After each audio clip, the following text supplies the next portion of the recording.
이렇게 같이 가는 배우받은 영화가 아닙니다, 여러분들. 돈 받아야 돼요. 여러분들 정신 차리십시오. 이번 주 영화 더 플랫폼입니다.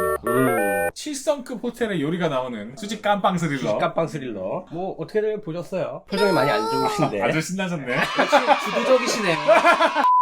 둘부터 얘기하죠. 그래. 여러분들의 인상 비평 겸허히 받아드리겠습니다. 일단 저는 내용만 봤을 때 네. 바로 떠오르는 영화들이 뭐 소울 시리즈나 큐브 시리즈가 떠오르잖아요. 탈출기? 그냥 일반적인 감옥을 탈출하는 이야기인가 보다. 이런 탈출기는 생각이, 아니지 근데. 이런 네. 생각이 들었는데 일단 영화 형식 자체가 현실적인 톤보다는 약간 메타포. 비유가 네. 센 환상적인 약간 네. 판타지 아닌 판타지 같은 이야기처럼 보이더라고요. 그래서 생각했던 게 아니네? 약간 이런 생각이 있었고 사실 제가 고어 묘사나 이런 거 약해요. 근데 이 영화에서 나오는 고어 묘사들은 견딜만은 했던 것 같아요. 그러니까 최소한 그 인물들이 네. 어떤 사륙을 원해서 하는 게 아니라 어쩔 수 없이 한다는 느낌이 강해서 그런 부분에서는 참고 볼만하지 않았나. 하지만 간단하게 말씀드리면 너무 비유가 과했다. 지규다. 청와대로 간다. 이래야 내 손님이지. 좀 그렇게 봤습니다. 네. 저도 비슷하게 봤고, 이 직설적인 비유가 네. 솔직히 나쁘진 않아요. 왜냐면은, 직설적인 필요도 있으니까. 그치? 뭐, 인간성 메모리에 대한 것도 충분히 느꼈고. 다만, 이게 너무 내용이 불친절하다는 느낌이 들어가지고. 불친절이요? 네. 그러니까 설명을 잘해줘요. 설명은 진짜 잘해주는데, 막 보여주다 말고 하고, 이제 끝부분에 가서는 흐지부지하게 막 끝나는 느낌이 있어가지고. 약간 너무 좀 종교로 가나? 약간 이런 거 있어가지고. 예. 그래서 공간도 특이하고 또 네. 거기서 벌어지는 일도 특이하잖아요. 네. 그래서 탈출기보다는 약간 수능기라고 해야 되나? 거기에 거기에 삶에 좀 최적화되는 그런 느낌이 있어. 약간 순례자 같은 맞아요, 느낌이 맞아요. 드는 약간, 예. 그래서 좀 종교적인 느낌도 나는 것 같아요. 뭐 이렇게 얘기를 했지만 그렇게 막 별로 좋게 보진 않았다. 이게 막 재밌다, 막 흥미롭다. 그치. 이 소재에 비해서는 뒤에 끌고 가는 힘이 약간 좀 약하지 않았나. 어그로 잘 끌었다. 뭐 여러분들의 평. 뭐 잘 들었고요. 경험을 받아들입니까? 아니요. 영화가 이렇게 같이 가는 배우받은 영화가 아닙니다, 여러분들. 돈 받아야 돼요. 여러분들 정신 차리십시오. 애걸복걸 해보세요. 시체스 영화제에서 감독상 받고 작품상 받고 토론토 영화제에서도 좋은 작품상 받아서 기대가 돼서 봤는데 너무 재밌더라고요. 저는 너무 재밌단 말을 왜 이렇게 길게 해? 재밌었다고. 흥분해서 주절주절 되네. 맞아. 드니빌레브 감독의 단편 중에 다음 층이라는 단편이 있어요. 그거랑 컨셉이 되게 비슷해요. 그것도 똑같이 계속 내려가고 음식 먹으면서. 나는 그 감독이 드니빌레브 그 영화 보고 이 영화를 장편을 생각했나 싶을 정도로 받았을 것 같긴 해. 장르가 그 사이에 좀 들어간 게 있어요. 와, 이거 그 다음에 어떻게 진행될까? 이런 것들이 너무 많아가지고 다음 층보다 이 영화를 훨씬 더 높게 평가를 했거든요. 그럼 간단하게 한번 주걸 설명해 주실 수 있을까요? 엄청난 호텔에서나 맛볼 만한 요리들이 제공되는 감옥. 깜빵 아닌 깜빵. 그런 곳에서 주인공이 눈을 뜨니까 수감되어 있는 거예요. 물론 뭐 자기가 자원했다고는 하지만. 아니, 금연 때문에 자원을 하죠. 금연하려고. 그게 말이 됩니까? 그런 감옥에 주인공이 수감되면서 벌어지는 뭐 또 탈출 아닌 탈출? 뭐 이렇게 이야기할 수 있을 것 같고. 근데 이제 이 감옥의 설정, 핵심은 높은 이제 수직으로 감옥이 설정이 돼 있는데 몇 층인지도 몰라요. 가운데 있는 이제 엘리베이터 아닌 엘리베이터 같은 밥상을 통해서 그 위층부터 이제 음식이 내려오는 거예요. 맨 윗칸에 있는 투옥된 사람들, 수감자들은 맨 위에 있는 사람일수록 좀 상태가 좋은 음식, 많은 양의 음식을 먹을 수 있고 그들이 남긴 게 그대로 밑으로 내려오면서 가장 아래층으로 갈수록 배를 굶게 되는. 그렇죠. 그래서 서로를 먹을 수도 있고. 완전 본능 그대로 행동하게 되는 약간 이런 설정을 가진 좀 영화라고 보시면 되고. 그러니까 한 달마다 이 룸메랑 1층에 배층될 수도 있고 밑에 층 120층 뭐 이렇게 배층될 수 있어가지고 이게 계속 바뀌는 거예요. 섭섭되는 거. 서스펜스를 줄 수 있었던 거는 맞아. 사람들이 이제 뒤바뀌는 거. 이 설정을 되게 재밌게 잘 쓴 것 같아요. 높은 층에 있을 때는 룸메랑 사이좋게 지낼 수 있지만 이제 한 달 지나면 올드보이 방처럼 가스가 나와요. 재배치됐을 때 맨 밑바닥에 있으면은 그냥 얘랑 나랑 적이 돼야 되는 거잖아.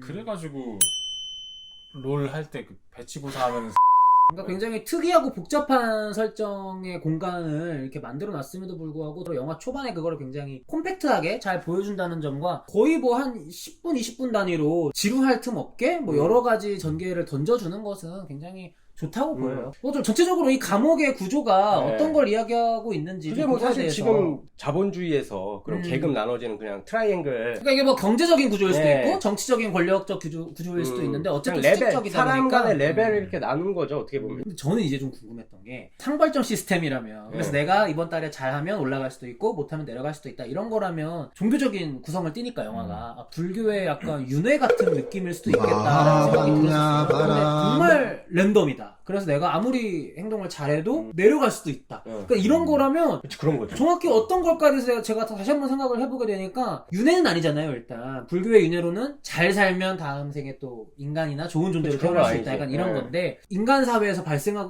수 있는 어떤 카오스적인 요소들이 있잖아요. 뭐 착하게 살았다고 해서 그 사람이 그대로 성공하는 경우가 인생에서 별로 없고 나쁘게 살았다고 해서 무조건 감옥 가는 경우도 사실 안타깝지만 별로 없잖아요. 그래서 그런 사회의 불확실성을 이 영화가 축소판으로 보여주는 건가? 약간 이런 생각도 좀 들면서 설국열차가 생각나더라고. 나도. 그냥 내용적으로는 설국열차잖아. 꼭대기에 있는 자, 밑바닥에 있는 자, 추락하는 자 이렇게 세 분류가 있다라는 자막이 뜨면서 영화가 시작하는데 이 주인공이 결국엔 추락하는 자거든요. 계속 내려가니까 그 밥상을 타고 그러면서 다양한 인간 사회의 어떤 전체적인 계층을 쭉 한번 보여주려고 이 셋업을 하지 않았나. 예. 그러니까 이게 좀 추락하는 자라는 표현보다는 그러니까 하강 스스로 뭔가 몸을 낮추는 약간 메시아라고 계속 얘기를 하기 때문에 그런 식에서 좀 그렇게 느껴지지 않나라는 생각이 들고 설국열차랑의 비교가 굉장히 적당하고 재밌는 것 같아요. 설국열차는 수평으로 이렇게 그렇죠. 앞으로 가는데 이거 대놓고 수직이잖아. 이거는. 그치 이게 더 세지. 올라가. 그치 그니까 맞아.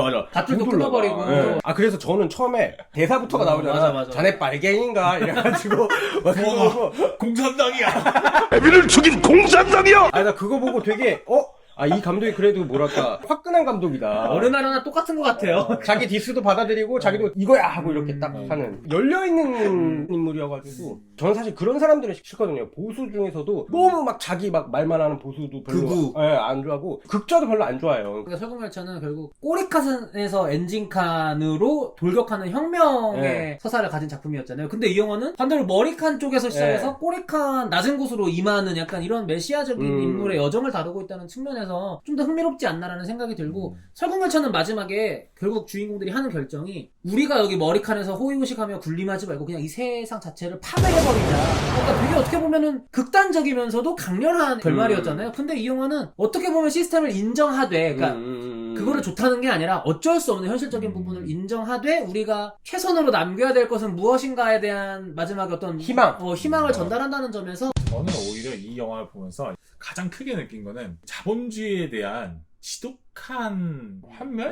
뭐 그런 걸 좀 볼 수 있었던 것 같아요. 밥상이 차려져 있잖아요. 네. 좋은 것들이 너무 많은 밥상이 있는데 그거는 한정돼 있고 그걸 사로 나눠 갖는 거잖아요. 이 사회에 있는 사람들이. 어떤 사람은 이제 크게 많이 가져가고 어떤 사람은 굉장히 이제 못 가져가고 혹은 너무 없어가지고 이제 그렇게 물어뜯고 하는 거를 이제 영화에서 보면서 이 지독한 회의감을 보여주고 있지 않나. 내려가면 내려갈수록 나눌 수 있는 건 더 없고 사실 그 끝도 안 보이고 내가 좀 더 잘하거나 뭐 그러면은 위로 좀 올라갈 수 있겠지만 올라갈 수가 없는 거. 그치 올라갈 수가 힘들죠. 그리고 시어플에서 이 자본주의는 운빨 존망이다. 그치 처음에 어디서 태어나느냐가 이제 사실 가장 크긴 내가 하죠. 어떤 수저를 밀고 태어나느냐. 네. 물론 뭐 노력의 여지도 있겠지만 사실 그 모든 걸 이겨버리는 게 출생 그 자체의 직유이긴 하지만 좀 촌스럽긴 하지만 그래도 할 얘기는 투박하게 묵묵히 하는 영화구나. 뭐 영화 얘기는 어느 정도 한 것 같은데 저는 그게 궁금하더라고요. 그 장르의 수자시기도 하고 네. 영화를 많이 보시기도 하니까 궁금한 게 왜 영화 감독들은 이렇게 가둬놓고 못 괴롭혀서 안달일까? 밀실을 좋아하냐? 왜 큐브 이런 영화들은 네. 왜 자꾸 나오는 것인가? 일단은 사실은 그 변태예요. 다들 아시겠지만 감독들은 다 변태인데 변태 지망생들. 아니지 변태기 때문에 지망하는 거지. 이미 변태야 사실. 변태가 되려고 지망하는 게 아니에요. 변태예요. 요점을 어떻게 풀까? 영화적으로 어떻게 풀까 생각하는 사람들이야. 저도 그 밀실이 항상 매력적인 게 가둬뒀을 때 인간의 그 극한을 볼 수가 있으니까 항상 그 점 때문에 그런 어떤 감옥 스릴러가 이미 바닥이 났지만 계속 나오는 거예요. 그러니까 물론 감독들마다 그런 영화들을 만드는 이유는 저마다 다 다르겠지만 네. 정은 씨 말이 또 동의가 되는 게 보통 이렇게 한정된 공간에서 한정된 인물들로 다룰 수 있는 것이 보통 인간 본능의 발현으로 귀결되기 마련이잖아요. 인간성을 계속 깊이 파고 들어가는데 흥미를 느끼는 감독일수록 좀 이런 이야기에 더 흥미를 동할 이용할 수밖에 없지 않나 약간 이런 생각이 들고. 인간의 그 본심이나 본능에 대한 그런 탐구를 하고 싶은 거네요, 일종의. 그리고 그쵸. 좀 어떻게 보면 그러니까 이거 되게 현실적인 얘기인데 제작비가 또 약간 세이브되는 경향도 있고. 자, 마지막으로 한 줄 평하고 한번 마무리를 해볼까요? 그러니까 제가 좀 이 영화를 재미없게 봤음에도 좀 좋은 점만 이야기를 많이 한 것 같은데 얘기를 하면 할수록 좀 영화에 대한 평가가 상향되는 부분이 분명 있었던 것 같고요. 하지만 근본적으로는 제 취향의 영화가 아니기 때문에 결론 와 이거 꺾기를 좀 시전을 빨갱이야? 이 영화에 대한 제 한 줄 평은 항상 최후의 선택은 당신이 하는 것임을 이렇게 드릴 수 있을 것 같아요. 왜냐면 양가적인 느낌이 들었어요. 어떤 사람은 그러니까 이해할 수도 있어. 우리가 흔히 너무 가난하고 배고파서 빵을 훔친 사람들을 보면 나라고 저러지 않았을까? 라는 생각을 하기도 하지만 정말 인면수심에 어떤 범죄자가 나와서 아 먹고 살기 힘들어서 그랬습니다라고 하면 아무리 그래도 그렇지. 약간 이런 생각을 또 양가적으로 하게 되잖아요. 그래서 약간 항상 어떤 일에 내몰렸을 때 아 이거 어쩔 수 없었어 상황이 이렇게 하는 사람들 앞에서 이 영화를 좀 보게 해준다면 항상 자기가 최후의 선택을 하는 것임을 좀 많은 분들이 아셨으면 좋겠다라고 해서 이런 평가를 드리고 그래도 제 취향은 아니었기 때문에 등급평가는 C 플러스 저기요 아 이런 거 못 보겠어요. 너무 힘들어요. 밝은 거 보고 싶어. 간단하게 여러분 갱생이 이렇게 힘든 겁니다 라고 얘기를 할 수 있겠고요. 되게 재밌게 봤고 확실히 이런 재밌게 봤다면서 한 줄 평 이렇게? 당신 빨갱이야? 너무 재밌는 거일수록 오히려 말하기가 힘들어요. 말을 아끼게 된다. 한 줄 평으로는 안 되는 거지. 한 15줄 평까지 가는 거야. 저 삐고요. 저 A-는 너무 좀 편드는 것 같고. 네, 뭐 제가 한 줄 평은 감독에게서 느껴지는 자본주의에 대한 지독한 환멸 이렇게 말씀드릴 수 있을 것 같고 뭐 자본주의 안에 살면서 어쩔 수 없지 않나 싶기도 하고 과정이 안쓰럽기도 하고 마음이 안 좋은 영화였는데 그 잔인한 묘사들이나 그런 것 때문에 더 마음이 안 좋아졌어요. 그래서 B-. 그래도 나쁘지 않을 것 같은데. 근데 C까지 내려가기에는 그러니까 당신이 너무 내렸어. 너무 힘들었어요. 가정의 달에 이런 영화가 웬 말입니까? 다음 주 뭐 보지? 또 찾아봐야죠. 오 언더워터. 아 이것도 호러인데 미치겠네. 언더워터. 미치겠네. 네, 그리고 저희 다음 주 최근에 이제 뭐 코로나19 사태로 큰 블록버스터들이나 그런 것들이 다 좀 넘어갔잖아요. 개봉일이. 그렇죠. 장르 영화들이 너무 메이저인 척을 하고 있지 않나? 아니에요. 메이저인 척이 아니라 이거 월트 디즈니 영화입니다. 폭스 영화이기 사실은 때문에 폭스 영화인가? 색각하지 마세요. 색각하지 마세요. 월트 디즈니 디즈니가 폭스 먹었을 때 욕을 그렇게 하더니 그러니까 가족 영화다. 가족들이 다 같이 가서 웃긴 사람이네. 무튼 네. 무슨 영화죠? 이재훈이 예고편 보고 푹 빠진 그 영화 푹 빠진 영화 언더워터입니다. 언더워터. 제가 예고편만 봤을 때는 에일리언의 심해 버전 느낌이었거든요. 근데 이게 제가 한 2년 전인가 이 예고편을 봤는데 되게 늦게 개봉을 하네요. 북미는 아마 네. 이미 개봉을 하고 내렸을 거예요. 근데 저는 호러라서 좀 내키진 않는데 그나마 좀 볼 수 있다라는 생각이 드는 게 어쨌든 크리처물 아닙니까? 맞아요. 그런 부분은 또 좋아하기 때문에 네. 제가 예전에 이제 그 딥식스라던가 레비아탄 이런 어떤 그 딥라이징 요런 진짜 재밌어. 좀 막 약간 매끈매끈한 거 나오는 거 싫어해가지고. 촉수물? 네. 촉수물이요? 에일리언도 매끈매끈하고 막 그 파충류 같잖아요. 뭐 어떡하라고요? 또 하나의 약점을 찾아요. 와 이거 완전 어쩌라고. 어떡하라고요? 그래서 아이고 뭐 됐고 네, 다음 주에 저희 언더워터로 찾아오도록 하겠습니다. 감사합니다. 제발.